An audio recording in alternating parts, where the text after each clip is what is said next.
TS TET అభ్యర్థులకు టీశాట్ ప్రేక్షకులకు నమస్కారం. ఈరోజు మనం సైన్స్ బోధనా పద్ధతులు, బోధనా శాస్త్రం అనే అంశం గురించి చర్చించుకుందాం.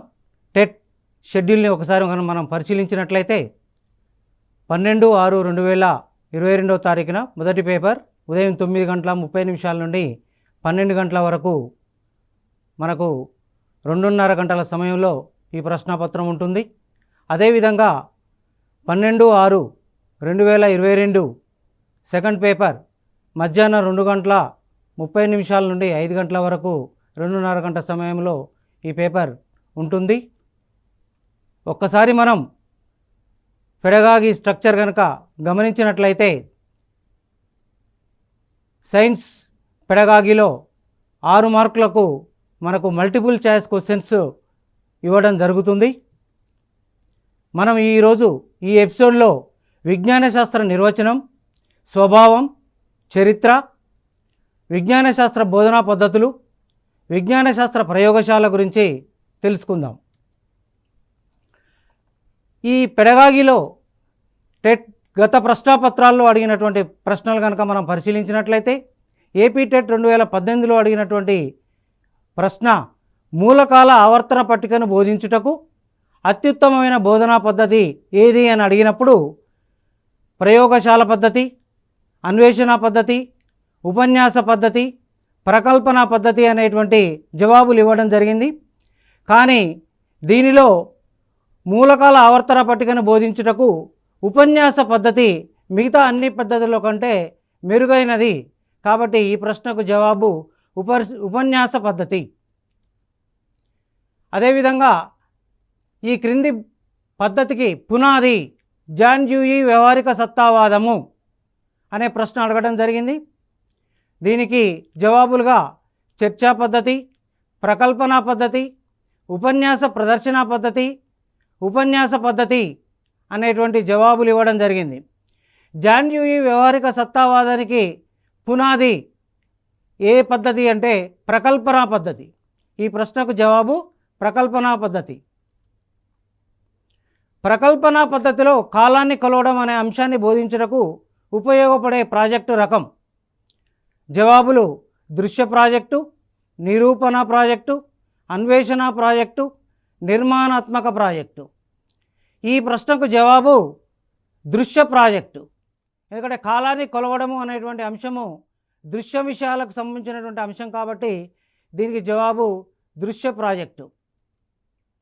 ఆర్కిమిడీస్ సూత్రాన్ని కనుగొనుట అనే పాఠాన్ని చారిత్రక పద్ధతి ద్వారా బోధించుటకు వాడే ఉపగమము అనే ప్రశ్నకు జవాబులుగా జీవిత చరిత్ర ఉపగమము, సాంఘిక ఉపగమము, పరిణామ ఉపగమము, ఉపాఖ్యాన ఉపగమం అనేటువంటి జవాబులు ఇవ్వడం జరిగింది. అయితే ఆర్కిమిడీస్ సూత్రము అనేటువంటిది చరిత్రకు సంబంధించినటువంటి అంశం అయినప్పటికీ అది జీవిత చరిత్రను సూచించట్లేదు. కాబట్టి ఆర్కిమిడీస్ సూత్రం కనుగొనుట అనేటువంటిది ఒక ప్రత్యేక సందర్భంలో జరిగింది. కాబట్టి దీన్ని బోధించుటకు వాడే ఉపగమము ఉపాఖ్యాన ఉపగమము అనే జవాబు సరైనటువంటి జవాబు. ఈ బోధనా పద్ధతిలో ఉపాధ్యాయుడు తక్కువ సమయంలో గరిష్ట విషయాన్ని ఎక్కువ మంది విద్యార్థులకు బోధించగలడు. మనం ఒకసారి జవాబులు పరిశీలించినట్లయితే ప్రదర్శనా పద్ధతి, కృత్య పద్ధతి, ఉపన్యాస పద్ధతి, ప్రయోగశాల పద్ధతి. అయితే ప్రయోగశాల పద్ధతి కూడా గరిష్ట సమయమే పడుతుంది, కృత్య పద్ధతి కూడా గరిష్ట సమయమే పడుతుంది, ప్రదర్శనా పద్ధతి కూడా గరిష్ట సమయమే పడుతుంది. కాబట్టి ఈ ప్రశ్నకు ఉపాధ్యాయుడికి తక్కువ సమయంలో ఎక్కువ విషయాన్ని బోధించడానికి ఉపయోగపడే బోధనా పద్ధతి ఉపన్యాస పద్ధతి. జవాబు ఉపన్యాస పద్ధతి. లోలకం 3వ సూత్రాన్ని నిరూపించడం అనే పాఠ్యాంశాన్ని బోధించుటకు వాడదగ్గ ఉత్తమ ప్రాజెక్టు. అక్కడ ప్రాజెక్టులలో పరిశీలన, సృజనాత్మకత, అన్వేషణ, నిర్మాణాత్మకత అనేటువంటి జవాబులు ఇవ్వడం జరిగింది. కానీ ఈ సూత్రాన్ని నిరూపించడానికి అన్వేషణ ప్రాజెక్టు ఉత్తమమైన ప్రాజెక్టు. కాబట్టి జవాబు అన్వేషణ. పని చేస్తూ నేర్చుకోవడం, నిజ జీవితంలో జీవిస్తూ నేర్చుకోవడం అనేవి ఈ పద్ధతి యొక్క మౌలిక సూత్రాలు. అయితే ఉపన్యాస పద్ధతి, అన్వేషణ పద్ధతి, ఉపన్యాస ప్రదర్శన పద్ధతి, కృత్య పద్ధతి, ఈ 4 జవాబుల్లో అన్వేషణ పద్ధతి అనేటువంటిది ఈ ప్రశ్నకు సరైనటువంటి జవాబు. పాఠశాల కరిక్యులంలో దాదాపు అన్ని సబ్జెక్టుల బోధనకు తగిన, పురాతనమైనది, అనుకూలమైనది మరియు ఖర్చు లేని బోధనా పద్ధతి. క్రింది 4 జవాబులు ప్రదర్శనా పద్ధతి, వనరుల పద్ధతి, కథాకథన పద్ధతి, ఉపన్యాస పద్ధతి. అయితే అన్ని సబ్జెక్టులను బోధించుటకు అనుకూలమైనటువంటి, ఖర్చు లేనటువంటి పద్ధతి ఏదైనా ఉంది అంటే అది ఉపన్యాస పద్ధతే. ఇది 2011 టీఎస్ టెట్ పేపర్లో అడిగినటువంటి ప్రశ్న. ఈ క్రింది రిజిస్టర్లో నమోదు చేసే వస్తువులు కొనడానికి కొటేషన్స్తో పని లేదు. అయితే వాడే వస్తువుల స్టాక్ రిజిస్టర్, తాత్కాలిక సామగ్రి స్టాక్ రిజిస్టర్, పగలని వస్తువుల స్టాక్ రిజిస్టర్, పగిలే వస్తువుల స్టాక్ రిజిస్టర్ అనే 4 జవాబులు ఇవ్వడం జరిగింది. కొటేషన్స్తో పని లేనటువంటి రిజిస్టర్ ఏదైతే ఉందో అది తాత్కాలిక సామగ్రి స్టాక్ రిజిస్టర్, దానికి కొటేషన్స్తో పని లేదు. జీవశాస్త్ర స్పెసిమెన్లను ప్రయోగశాలలో దీర్ఘకాలం తడి స్థితిలో భద్రపరచడానికి ఈ రసాయనాన్ని వాడుతారు. పాదరసం, స్పిరిట్, ఫార్మాలిన్, ఆల్కహాల్. ఈ ప్రశ్నకు జవాబు ఈ జీవశాస్త్రంలో ఉండబడేటువంటి స్పెసిమెన్లను భద్రపరచడానికి ఫార్మాలిన్ అనేటువంటి రసాయనాన్ని వాడుతారు. ప్రయోగశాలలో క్రింది కారణాల వలన అగ్ని ప్రమాదం జరిగినప్పుడు మంటలపై పొడి ఇసుక చల్లుతారు. విద్యుత్ మంటలు, సులభంగా నిప్పు అంటుకునే ద్రవాలు, సాధారణంగా మండే వస్తువులు, లోహం నుండి వచ్చే మంటలు. ఏపీ టెట్ 2018లో అడిగినటువంటి ఈ ప్రశ్న పలుమార్లు రావడం జరిగింది. ఈ ప్రశ్నకు జవాబు లోహం నుండే వచ్చే మంటలను మాత్రమే మనం పొడి ఇసుక చల్లి చల్లార్పుతాం. మనం ఒక్కసారి విజ్ఞాన శాస్త్ర నిర్వచనాన్ని కనుక పరిశీలించినట్లయితే అనేక మంది విద్యావేత్తలు విజ్ఞాన శాస్త్రాన్ని వివిధ రకాలుగా నిర్వచించారు. వాటిలో కొన్ని ప్రయోగాల పరిశీలనల నుండి అభివృద్ధి చెంది తరువాతి ప్రయోగాత్మక పరీక్షలకు, పరిశీలనలకు ఫలితాలను ఇస్తూ తమ మధ్య పరస్పర సంబంధాలు కలిగిన భావనల పథకాల శ్రేణులే విజ్ఞాన శాస్త్రం. ఈ నిర్వచనాన్ని ప్రముఖ శాస్త్రవేత్త జేమ్స్ బి కోనాంట్ అనేటువంటి శాస్త్రవేత్త వివరించడం జరిగింది. అదేవిధంగా ఇంకో నిర్వచనాన్ని పరిశీలించినట్లయితే భౌతిక ప్రపంచాన్ని, ప్రకృతి నియమాలను, సమాజాన్ని పరిశీలించడం ద్వారా, సత్యాలను పరీక్షించడం ద్వారా వచ్చిన వ్యక్తీకరించబడిన జ్ఞానమే విజ్ఞాన శాస్త్రం. అంటే విజ్ఞాన శాస్త్రము ప్రకృతి నియమాలను, పరిశీలనలను, సత్యాలను పరీక్షించడం ద్వారా ఒక వ్యవస్థీకరించబడినటువంటి జ్ఞానము అనేటువంటిది ఈ యొక్క నిర్వచనానికి వివరణ. దీనిని ఆక్స్ఫర్డ్ అడ్వాన్స్డ్ లెర్నర్ డిక్షనరీ ఈ యొక్క నిర్వచనాన్ని పేర్కొనడం జరిగింది. శాస్త్రవేత్తలు సైన్సును 2 కోణాల్లో చూడడం జరిగింది. ఒకటి స్తబ్ద దృష్టి, 2 గతిశీల దృష్టి. సైన్సును స్తబ్ద దృష్టితో చూసినప్పుడు విషయాత్మకంగా కనిపిస్తుంది.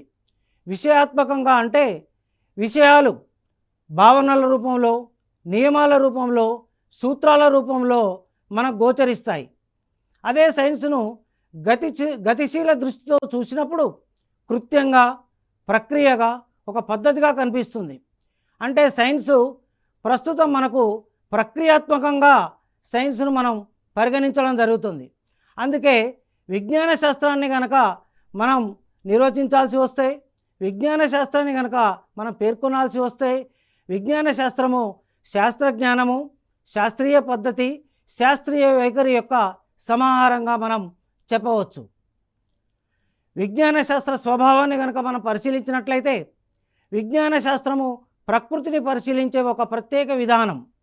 ప్రకృతిని పరిశీలించడం అంటే మన చుట్టూ ఉన్నటువంటి జరిగేటువంటి ప్రాకృతిక విషయాల గురించి మనం గమనించాలి.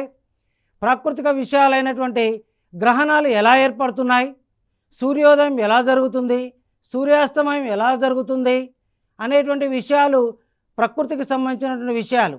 వీటిని పరిశీలించడం ద్వారా విద్యార్థులు అనేక రకాలైనటువంటి ప్రాకృతిక విషయాలను విజ్ఞాన శాస్త్రం ద్వారా నేర్చుకునేటువంటి అవకాశం ఉంది.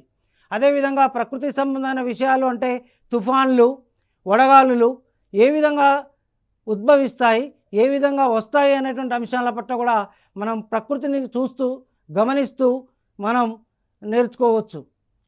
విజ్ఞాన శాస్త్రము వేగంగా విస్తరిస్తున్న జ్ఞాన సముదాయం. ఒక్కసారి మనం విజ్ఞాన శాస్త్రాన్ని పరిశీలిస్తుండే నేటి జ్ఞానము మన గతంలో లేదు. ఎందుకంటే ఒకప్పుడు మనకు రేడియోనే ఒక అద్భుతం, కానీ ప్రస్తుతం మనం శాటిలైట్ ద్వారా కూడా మనం విజ్ఞానాన్ని పొందుతున్నాం. కాబట్టి వేగంగా శరవేగంగా అభివృద్ధి చెందుతున్నటువంటి శాస్త్రంగా మనం విజ్ఞాన శాస్త్రాన్ని అభివర్ణించవచ్చు. అదేవిధంగా ఈ జ్ఞాన సముదాయం అనేటువంటిది ఒక్క రోజులో ప్రోదు కలిపినటువంటి జ్ఞానం అనేటువంటిది కాదు. శరవేగంగా అభివృద్ధి చెందినటువంటి విస్తరించినటువంటి జ్ఞానము ఒక వ్యవస్థీకరించబడడం చేత, ఈ క్రమబద్ధీకరించడం చేత విజ్ఞాన శాస్త్రము ప్రోదుపడింది. విజ్ఞాన శాస్త్రము పరస్పర సంబంధం గల విషయాల అధ్యయనం. ఎందుకంటే విజ్ఞాన శాస్త్రము ఒక శాస్త్రము కాదు. విజ్ఞాన శాస్త్రంలో భౌతిక శాస్త్రము, రసాయన శాస్త్రము, జీవశాస్త్రంలో రకాలైనటువంటి బోటనీ, జువాలజీ లాంటి సబ్జెక్టులన్నీ కూడా ఇమిడి ఉన్నాయి. అందుకే ఒక సబ్జెక్టుకు మరొక సబ్జెక్టుకు సహసంబంధం ఉంటుంది. పరస్పర సంబంధం వల్లనే సబ్జెక్టులు అనేటువంటి మనుగడకు అవకాశం ఉంది. విజ్ఞాన శాస్త్రము అంతర్జాతీయ సమిష్టి కృషి. ఎందుకంటే ఒక దేశంలో కనిపెట్టినటువంటి ఏదైనటువంటి ఆవిష్కరణ ఉన్నట్లయితే అది పలు దేశాలు పంచుకొని ఆవిష్కరణ యొక్క ఫలితాలను అనుభవిస్తూ ఉంటాయి. కాబట్టి ఇది ఒక అంతర్జాతీయ సమిష్టి కృషిగా చెప్పవచ్చు. విజ్ఞాన శాస్త్ర జ్ఞానం ఎప్పుడు తాత్కాలికమైంది. ఎందుకంటే ఈరోజు ఉన్నటువంటి సిద్ధాంతాలు ఏమైనా నిరూపణలు కానీ, సత్యాలను గ్రహించడంలో కానీ ఏమైనా పొరపాట్లు జరిగితే ఆ సిద్ధాంతాలు రూపుమాపి కొత్త సిద్ధాంతాలు ఏర్పడడానికి అవకాశం ఉంది. ఎందుకంటే ఒకప్పుడు భూకేంద్రక సిద్ధాంతం అనేటువంటిది చెల్లుబాటులో ఉండే, తర్వాత సూర్యకేంద్రక సిద్ధాంతం వచ్చిన పిదప భూకేంద్రక సిద్ధాంతం అనేటువంటి మరుగున పడిపోయింది. కాబట్టి విజ్ఞాన శాస్త్రం ఎప్పుడు కూడా తాత్కాలికమైంది. విజ్ఞాన శాస్త్రము సంశయాత్మక వాదాన్ని ప్రోత్సహిస్తుంది. ఎందుకంటే ఏదైనా కొత్త విషయం కనుగొన్నప్పుడు శాస్త్రవేత్తల మధ్య భిన్నాభిప్రాయాలు వస్తాయి. దాన్ని ఒకేసారి అంగీకరించకుండా దాన్ని సంశయాత్మక దృష్టితో చూసి, విభిన్న కోణాల్లో చూసి దాన్ని అంగీకరించడం జరుగుతుంది. విజ్ఞాన శాస్త్రము దాని సాధకుల నుంచి పట్టుదలను కోరుకుంటుంది. విజ్ఞాన శాస్త్రంలో సాధకులు అంటే శాస్త్రవేత్తలు కావచ్చు, విజ్ఞానవేత్తలు కావచ్చు, విద్యార్థులు కావచ్చు, ఉపాధ్యాయులు కావచ్చు, వీళ్ళందరూ కూడా సాధకులుగానే మనం చెప్పవచ్చు. వాళ్ళ నుంచి పట్టుదలతో కూడినటువంటి అవకాశాలను విజ్ఞాన శాస్త్రం కోరుకుంటుంది. విజ్ఞాన శాస్త్రం ఒక అన్వేషణ విధానము, జ్ఞాన నిర్మాణం. విజ్ఞాన శాస్త్రము ఎందుకంటే అన్వేషణ స్థానంలోనే ఎల్లప్పుడూ మనకు గోచరిస్తూ ఉంటుంది. విజ్ఞాన శాస్త్ర చరిత్రను కనుక మనం పరిశీలించినట్లయితే మానవ వికాసంలో విజ్ఞాన శాస్త్ర అభివృద్ధి ఎంతో కీలకమని చరిత్ర తెలుపుతుంది. మానవ మనుగడకు అవసరమైన జ్ఞానాన్ని ఆవిష్కరించడంలో మానవులో గల సహజ సిద్ధమైన కుతూహలము, ఆసక్తి, పరిశీలన, పరిశోధన మరియు ప్రయోగ స్వభావాలు ఎంతో కీలక పాత్ర పోషిస్తున్నాయి. ఒక్క మాటలో చెప్పాలంటే మానవుని ఆలోచన విధానం ఎప్పుడు ప్రారంభమైందో అప్పుడే విజ్ఞాన శాస్త్రం ప్రారంభమైందని చెప్పవచ్చు. అయితే విజ్ఞాన శాస్త్ర చరిత్ర రెండు రకాలుగా ఉంటుంది. ఒకటి భారతదేశంలో విజ్ఞాన శాస్త్ర అభివృద్ధి, పాశ్చాత్య దేశాల్లో విజ్ఞాన శాస్త్ర అభివృద్ధి ఏ విధంగా జరిగిందో మనం కనుక గమనించినట్లయితే క్రీస్తు పూర్వం నుంచే మనకు అనేక రకాలైనటువంటి అంశాలలో మన భారతదేశ విజ్ఞాన శాస్త్ర అభివృద్ధి చెందింది. వైద్యము, ఖగోళము, వాస్తుశాస్త్రము, వ్యవసాయాల్లో ఎంతో జ్ఞానాన్ని తెలుసుకోవడం జరిగింది. క్రీస్తు పూర్వము 6వ శతాబ్దంలో శస్త్రచికిత్సకు సంబంధించిన అనేక అంశాలను సుశ్రుతుడు అను శాస్త్రవేత్త సుశ్రుత సంహిత అనేటువంటి గ్రంథంలో వివరించాడు. చరకుడు కూడా అదేవిధంగా చరక సంహిత అనేటువంటి గ్రంథాన్ని రచించాడు. భారతదేశ విజ్ఞానానికి ఒక మూల భూమిక ఏంటంటే మనం సున్నాను కనిపెట్టడం జరిగింది. ఆర్యభట్ట, భాస్కరాచార్య, బ్రహ్మగుప్త మొదలైనటువంటి ఖగోళ పండితులు, శ్రీనివాస రామానుజన్, ఆచార్య నాగార్జునుడు మొదలైనటువంటి శాస్త్రవేత్తలు భారతదేశ విజ్ఞాన శాస్త్రానికి అనేక రకాలైనటువంటి కృషి తెలిపారు. అదేవిధంగా విజ్ఞాన శాస్త్రంలో రోదసి రంగాన్ని కనుక పరిశీలించినట్లయితే విక్రమ్ సారాభాయ్, హోమీ జే బాబా, భారత హరిత విప్లవ పితామహుడు స్వామినాథన్, జగదీష్ చంద్రబోస్ లాంటి మహాశాస్త్రవేత్తలు విజ్ఞాన శాస్త్ర చరిత్రకు పునాది పరిచారు. పశ్చిమ దేశాల్లో కనుక విజ్ఞాన శాస్త్ర అభివృద్ధిని పరిశీలించినట్లయితే క్రీస్తు పూర్వము మెసొపటోమియా, బాబిలోనియా నాగరికతల్లోనే విజ్ఞాన శాస్త్రం అభివృద్ధి చెంది కనిపిస్తూ ఉంటుంది. ఈజిప్షియన్లు నీటి గడియారము, పిరమిడ్ల నిర్మాణం లాంటి వైజ్ఞానిక పద్ధతులు వాడి విజ్ఞాన శాస్త్ర అభివృద్ధికి బాటలు వేశారు. గ్రీకుల కాలంలోనే ఖగోళ శాస్త్రము, గణితము, వృక్షశాస్త్రము, భౌతిక శాస్త్రము, వైద్యశాస్త్రం మొదలైనటువంటి విస్తృతమైనటువంటి అభివృద్ధి చెందాయి. విజ్ఞాన శాస్త్ర నిర్మాణాన్ని కనుక మనం పరిశీలించినట్లయితే విజ్ఞాన శాస్త్ర నిర్మాణంలో 2 స్పష్టమైన విభాగాలు ఉన్నాయి. అవి విజ్ఞాన శాస్త్ర ఉత్పత్తి, ఒకటి దీన్నే ద్రవ్యాత్మక లేదా విషయాత్మక నిర్మాణం అంటాం. రెండవది విజ్ఞాన శాస్త్ర ప్రక్రియ, విజ్ఞాన శాస్త్ర ప్రక్రియాత్మక నిర్మాణం అంటాం. విజ్ఞాన శాస్త్ర ద్రవ్యాత్మక నిర్మాణాన్ని కనుక మనం పరిశీలించినట్లయితే శాస్త్రీయ సత్యాలు దీంట్లో గోచరిస్తాయి. శాస్త్రీయ సత్యాలు అంటే ఎప్పటికీ సత్యాలే ఇవి. ఉదాహరణ కనుక మనం గమనించినట్లయితే పదార్థాలు వేడి చేస్తే వ్యాకోచిస్తాయి అనేటువంటిది ఒక సత్యం. భావనలు మనం ప్రత్యక్ష పరిశీలనల ద్వారా మనం భావనలు ఏర్పరచుకునేటువంటి అవకాశం ఉంటుంది. సాధారణీకరణలు అంటే సత్యాల మధ్య మనం ఏర్పరిచేటువంటి ఒక సామాన్యీకరణ భావనే సాధారణీకరణలుగా మనం చెప్పుకోవచ్చు. సూత్రాలు అనేటువంటి బాగా రూఢి చేయబడినటువంటి సాధారణీకరణలే సూత్రాలుగా రూపుదిద్దుకుంటాయి. సాధారణీకరణాలను మనం 2 లేదా 3 సాధారణీకరణాలను మనం ఒక సిద్ధాంత రూపంలో కూడా మనం పరిశీలించవచ్చు. నియమాలకు ఉదాహరణలు చూసినట్లయితే బాయిల్ నియమం, చార్లెస్ నియమాలు లాంటివి కూడా మనకు విషయాత్మక నిర్మాణం కింద మనకు గోచరిస్తూ ఉంటాయి. విజ్ఞాన శాస్త్ర ప్రక్రియాత్మక నిర్మాణాన్ని కనుక మనం పరిశీలించినట్లయితే ప్రక్రియా నైపుణ్యాలు, మనకు విజ్ఞాన శాస్త్రంలో ప్రక్రియా నైపుణ్యాలు ఏంటి అంటే పరిశీలించడం, ప్రశ్నించడం, పరికల్పనలు చేయటం, వర్గీకరించడం, పరికల్పనలను నిరూపణ చేయడం లాంటివన్నీ కూడా మనం ప్రక్రియా నైపుణ్యాల కింద తీసుకోవచ్చు. పద్ధతులు, వైఖరులు, శాస్త్రీయ వైఖరులు, శాస్త్రీయ పద్ధతులు అన్నీ కూడా ఈ ప్రక్రియాత్మక నిర్మాణం కిందకి వస్తూ ఉంటాయి. విజ్ఞాన శాస్త్ర విలువలను కనుక మనం పరిశీలించినట్లయితే బౌద్ధిక విలువ, విజ్ఞాన శాస్త్రం పఠించడం వల్ల బౌద్ధిక విలువ అనేటువంటి అంటే ఇంటెలెక్చువల్ వాల్యూ అనేటువంటి డెవలప్ అవుతుంది. వృత్తి విలువ, విజ్ఞాన శాస్త్రాన్ని పఠించడం వల్ల మన వృత్తికి సంబంధించినటువంటి వృత్తి అంటే ప్రొఫెషనల్ సంబంధించినటువంటి వాల్యూ డెవలప్ అవుతుంది. విజ్ఞాన శాస్త్రాన్ని పఠించడం వల్ల శాస్త్రీయ వైఖరి, శాస్త్రీయ సిద్ధాంతాలు అనేటువంటి శాస్త్రీయ పద్ధతి ద్వారా శాస్త్రీయ వైఖరి డెవలప్ అవుతుంది. సాంస్కృతిక విలువ, విజ్ఞాన శాస్త్రాన్ని పఠించడం వల్ల సాంస్కృతిక విలువ డెవలప్ అవుతుంది. క్రమశిక్షణ విలువ, విజ్ఞాన శాస్త్రాన్ని మనం నేర్చుకోవడం వల్ల మనకు క్రమశిక్షణ అనేటువంటిది విద్యార్థుల్లో అవలంబించబడుతుంది. విరామకాల సద్వినియోగ విలువ, విజ్ఞాన శాస్త్రాన్ని మనం తరచి చూసినట్లయితే విరామ సమయ కాలంలో విజ్ఞాన శాస్త్రం సంబంధించినటువంటి నమూనాలు తయారు చేసుకోవడం లాంటివి కూడా విజ్ఞాన శాస్త్రం వల్ల మనకు ఉపయుక్తం అవుతాయి. ఉపయోగిత విలువ, విజ్ఞాన శాస్త్రాన్ని మనం పఠించడం వల్ల అది నిత్య జీవితంలో మనకు ఉపయోగపడుతుంది. ప్రతినిత్యం కూడా మన నిత్య జీవితంలో కూడా విజ్ఞాన శాస్త్రం ఉపయోగపడుతుంది. విజ్ఞాన శాస్త్రం పఠించడం వల్ల నైతిక విలువ డెవలప్ అవుతుంది. నైతిక విలువ అంటే శాస్త్రవేత్తలు అవలంబించినటువంటి విషయాలు మనకు గోచరిస్తుంటాయి. శాస్త్రీయ పద్ధతిలో శిక్షణ విజ్ఞాన శాస్త్రం పఠించడం వల్ల వస్తుంది. సృజనాత్మక విలువ డెవలప్ అవుతుంది.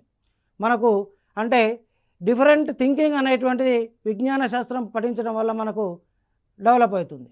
సౌందర్యాత్మక విలువ, విజ్ఞాన శాస్త్రం పఠించడం వల్ల మనకు విజ్ఞాన శాస్త్రంలో అణువు, పరమాణువు లాంటివి కాకుండా 100 మౌలిక కణాలు అనేటువంటివి ఉంటాయి అని అంటే ప్రకృతిలో ఒదిగి ఉన్న సౌందర్యం అనేటువంటిది విజ్ఞాన శాస్త్రం పఠించడం వల్ల మనకు విజ్ఞాన సౌందర్యాత్మక విలువ మనకు పాదుకొల్పుతుంది.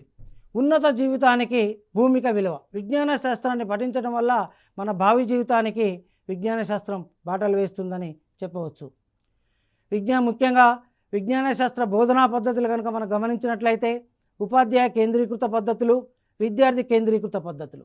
ఉపాధ్యాయ కేంద్రీకృత పద్ధతులు అంటే తరగతి గదిలో ఉపాధ్యాయుడు ఎక్కువగా తన ఆ, ఆ, తీసుకునేటువంటి పద్ధతులనే ఉపాధ్యాయ కేంద్రీకృత పద్ధతులు అంటారు. అంటే ఉపాధ్యాయుని భాగస్వామ్యం తరగతి గదిలో ఎక్కువగా ఉంటుంది. అంటే విద్యార్థికి తక్కువ ప్రాధాన్యత ఇచ్చేటువంటి పద్ధతులే ఉపాధ్యాయ కేంద్రీకృత పద్ధతులు. విద్యార్థి కేంద్రీకృత పద్ధతులు అంటే విద్యార్థి కేంద్రంగా విద్యార్థికి ఎక్కువ భాగస్వామ్యాన్ని కల్పిస్తూ విద్యార్థిని బోధనాభ్యసన ప్రక్రియలో భాగస్వామ్యం చేసేటువంటి పద్ధతులే విద్యార్థి కేంద్రీకృత పద్ధతులు. ఉపన్యాస పద్ధతి, ఉపాధ్యాయ కేంద్రీకృత పద్ధతుల్లో ఉపన్యాస పద్ధతి చాలా ముఖ్యమైనదని చెప్పుకోవచ్చు. ఎందుకంటే చాలా అంశాలను ఉపన్యాస పద్ధతి ద్వారానే మనం బోధిస్తూ ఉంటాం. ఎందుకంటే సిలబస్ను త్వరితగతిన పూర్తి చేయాలన్నా, కరికులంలోని అంశాలను తొందరగా పూర్తి చేయాలన్నా, పాఠ్యాంశాన్ని ప్రవేశపెట్టాలన్నా ఉపన్యాస పద్ధతి అనేటువంటిది మనకు ఉపయోగపడుతుంది. దీని యొక్క ప్రయోజనాలు ఏంటంటే ఉపన్యాస పద్ధతి చాలా గరిష్ట ప్రయోజనాన్ని మన పాఠ్యపుస్తకాల్లో పొందుతుందని చెప్పొచ్చు. ఎందుకంటే తక్కువ సమయంలో ఎక్కువ విషయాన్ని మనం బోధించడానికి ఉపన్యాస పద్ధతి ఉపయోగపడుతుంది. లోపాలు ఏంటంటే ఉపన్యాస పద్ధతిలో విద్యార్థి కృత్యాధార పద్ధతిలో నేర్చుకోవడానికి అవకాశం లేదు. ఎందుకంటే ప్రయోగాలు చేయడం, తర్వాత కృత్యాధార బోధనకు లెర్నింగ్ బై డూయింగ్, ఆచరణ ద్వారా అభ్యసనం అనేటువంటిది ఉపన్యాస పద్ధతిలో ఉండదు. కాబట్టి దీని లోపాలుగా మనం చెప్పుకోవచ్చు. రెండవది ఉపన్యాస ప్రదర్శన పద్ధతి. ఇది ఉపన్యాస పద్ధతి కంటే మెరుగైన ప్రదర్శన పద్ధతి. ఎందుకంటే ఉపాధ్యాయ కేంద్రీకృత పద్ధతిలో ఇది ఒక ఉత్తమమైన పద్ధతిగా చెప్పవచ్చు. ఎందుకంటే ఉపన్యాసంతో పాటు ప్రదర్శన కూడా ఉంటుంది. దీనిలో నమూనాలని ప్రదర్శిస్తూ ఉపాధ్యాయుడు ఆ నమూనాను విద్యార్థులకు చూపిస్తూ విషయాన్ని వివరంగా చెప్పడం జరుగుతూ ఉంటుంది. కాబట్టి దీంట్లో మనం గమనించాల్సినటువంటి అంశం ఏంటంటే ఉపన్యాస ప్రదర్శన పద్ధతికి ముందు ఉపాధ్యాయుడు ప్రదర్శించే నైపుణ్యాలను 1-2 సార్లు ప్రత్యేకంగా పరీక్షించుకొని తరగతి గదిలో ప్రవేశపెట్టాలి. అంతేకాకుండా ఒక నమూనానే కాకుండా దానికి సంబంధించినటువంటి ఇంకొక నమూనాను కూడా, ఎందుకంటే తరగతి గది మధ్యలో ఎప్పుడైనా నమూనా మనం విశదీకరించేటప్పుడు అది పాడైనా లేకపోతే దాన్ని వివరించడంలో లోపం జరిగిన ఇంకో నమూనా ఉపయోగించుకోవడానికి అవకాశం ఉంటుంది. ప్రయోజనాలు ఏంటంటే ఇది ఉపన్యాస పద్ధతి కంటే మెరుగైంది. ప్రదర్శన ద్వారా విద్యార్థిలో చూడడం, వినడం అనేటువంటి 2 అంశాలు ఇక్కడ విద్యార్థికి అవగతమవుతాయి. కాబట్టి కొద్దిగా మూర్త భావాలతో బోధించేటువంటి విధంగా, అంటే అమూర్త పాఠాలను కూడా మూర్తత్వం చేయడానికి ఉపన్యాస ప్రదర్శన పద్ధతి అనేటువంటిది ఉపయోగపడుతుంది. చారిత్రక పద్ధతి ముఖ్యాంశాలు.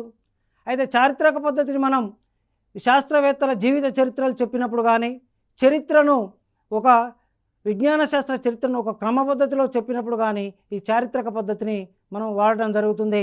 ఈ చారిత్రక పద్ధతిలో ప్రయోజనాలు ఏంటంటే శాస్త్రవేత్తలు ఆ కాలంలో ఆ ప్రయోగాన్ని కానీ ఆ ఆవిష్కరణ కానీ చేసేటప్పుడు ఎలాంటి అవకాశాలు ఉన్నాయి, వారు ఎలాంటి కష్ట నష్టాలు అనుభవించారు అనేటువంటి విషయం విద్యార్థికి ఒక విషయాత్మకంగా చెప్పడానికి చారిత్రక పద్ధతి ఉపయోగపడుతుంది. దీనిలో లోపాలు ఏంటంటే ఇది కూడా విద్యార్థి కేంద్రీకృతంగా ఉండేటువంటి పద్ధతి కాదు. దీనిలో కూడా కృత్య ద్వారా బోధనకు అవకాశం లేదు. విద్యార్థి కేంద్రీకృత పద్ధతిలో మొదటిది శాస్త్రీయ పద్ధతి. ఈ శాస్త్రీయ పద్ధతి కనుక సోపానాలు కనుక గమనించినట్లయితే సమస్యను గుర్తించడం, సమస్యను నిర్వచించడం, సమస్యను విశ్లేషించడం, దత్తాంశ సేకరణ, దత్తాంశ ప్రతిక్షేపణ, ప్రకల్పనను ప్రతిపాదించడం, ప్రకల్పనను పరీక్షించడం అనేటువంటి సోపానాలు ఈ శాస్త్రీయ పద్ధతిలో ఉండడం జరిగింది. విద్యార్థి కేంద్రీకృత పద్ధతిలో అన్వేషణ పద్ధతి చాలా మెరుగైనటువంటి పద్ధతి. అన్వేషణ పద్ధతి అంటే ఏంటంటే దీన్ని మొట్టమొదటిసారిగా ప్రవేశపెట్టింది లేదా ఆవిష్కరించింది హెచ్ఈ ఆర్మ్స్ట్రాంగ్ అనేటువంటి శాస్త్రవేత్త. అంటే విద్యార్థిని ఒక అన్వేషకుడి స్థాయిలో, అంటే శాస్త్రవేత్త స్థాయిలో ఉంచే అవకాశం ఉన్నటువంటి ఈ విద్యార్థి కేంద్రీకృత పద్ధతి. ఎందుకంటే విద్యార్థి స్వయంగా అంశాలను ఎంచుకొని ఒక విషయ సేకరణ జరిపేటువంటి అవకాశం ఉన్నటువంటి పద్ధతి. వైజ్ఞానిక పద్ధతుల్లో ఈ విషయాన్ని గ్రహించి తన యొక్క ఆలోచన విధానాన్ని మెరుగుపరుచుకోవడానికి అన్వేషణ పద్ధతి దోహదం చేస్తుంది. ప్రయోజనాలు ఏంటంటే అన్వేషణ పద్ధతి ద్వారా అమూర్తమైనటువంటి విషయాలను కూడా మూర్తత్వం చేయడానికి ఈ అన్వేషణ పద్ధతి దోహదపడుతుంది. ఈ పద్ధతిలో ఉన్న లోపాలు ఏంటంటే అన్ని పాఠ్యాంశాలను అన్వేషణ పద్ధతి ద్వారా బోధించలేము. పాఠ్యాంశాలు కూడా అన్నీ కూడా అన్వేషణ పద్ధతికి అనువుగా లేవు. ఈ అన్వేషణ పద్ధతిని బోధించుటకు అనువైనటువంటి నైపుణ్యమైనటువంటి ఉపాధ్యాయ బృందం అవసరమై ఉన్నది.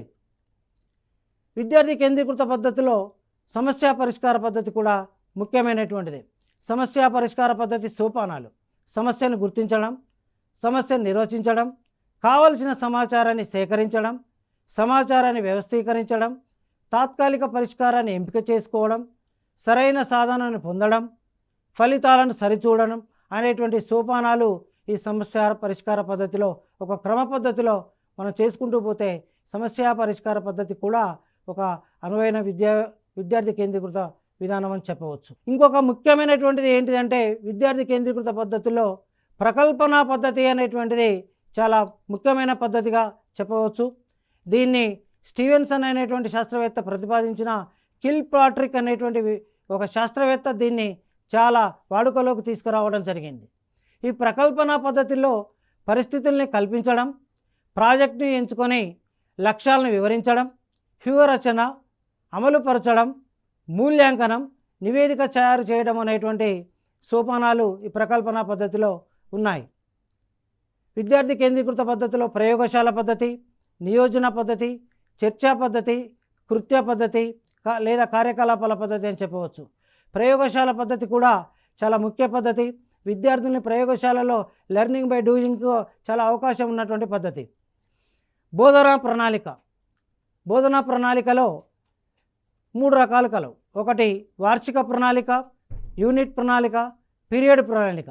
వార్షిక ప్రణాళిక అనగా ఒక సంవత్సర కాలంలో మనకు ఒక సబ్జెక్టులో ఏదైతే పాఠ్యాంశాలను బోధించాలనుకున్నామో వాటిని ఏర్పరచుకొని చెప్పేటువంటి పాఠ్య ప్రణాళికే వార్షిక ప్రణాళిక. పాఠ్య పథకం, దీన్ని మనం యూనిట్ ప్రణాళిక అని కూడా చెప్పవచ్చు. అంటే ఒక యూనిట్ మొత్తానికి మనం ఏర్పరచుకునేటువంటి ప్రణాళికే యూనిట్ ప్రణాళిక. దీంట్లో పీరియడ్ల సంఖ్య, బోధనాంశము, బోధనా వ్యూహము, బోధనాభ్యసన సామగ్రి, మూల్యాంకనం అనేటువంటి అంశాల వారీగా మనం యూనిట్ ప్రణాళికను సిద్ధం చేసుకుంటాం. పీరియడ్ ప్రణాళిక: పీరియడ్ ప్రణాళికలో మైండ్ మ్యాపింగ్, పాఠ్యపుస్తకం చదవడం, కృత్య నిర్వహణ, ప్రదర్శన, చర్చ, ముగింపు, మూల్యాంకనం అనేటువంటి 5 సోపానాలు ఉన్నాయి. దీంట్లో పలకరింపు: తరగతి గదిలో ప్రవేశించిన వెంటనే విద్యార్థులను మనం వాళ్ళ యొక్క వివిధ రకాలైనటువంటి మూడ్లో ఉంటారు కాబట్టి వాళ్ళని పలకరిస్తాం. మైండ్ మ్యాపింగ్ చేయటం అంటే పాఠ్యాన్ని మొదటగా ప్రవేశపెట్టేటప్పుడు వాళ్ళని మైండ్ మ్యాప్ చేసి ఆ టాపిక్ పైన వారికి అవగాహన కల్పిస్తాం. వారి నుంచే శోధనాత్మకమైనటువంటి ప్రశ్నలను, ప్రోబింగ్ క్వశ్చన్స్ తీసుకుంటాం. పాఠ్యపుస్తకం విద్యార్థుల చేత చదివించి కీలక పదాలు గుర్తించేలా చేస్తాం.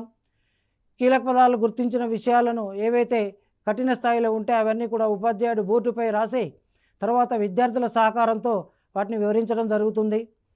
తర్వాత కృత్య నిర్వహణ: ఆ పాఠ్యాంశంలో ఏమైనా కృత్యాలు ఉంటే జట్లలో అంటే విద్యార్థులను జట్లుగా చేసి ఆ కృత్యాలను నిర్వహించుకుంటూ పోతాం. తర్వాత సమీకరించడం కోసం ప్రదర్శన, చర్చా కార్యక్రమం ఉంటుంది. తర్వాత ముగింపు, మూల్యాంకనం చేస్తాం. నమూనా పీరియడ్ పథకం కనుక ఒకసారి పరిశీలించినట్లయితే ఈ కింది విధంగా ఉంటుంది.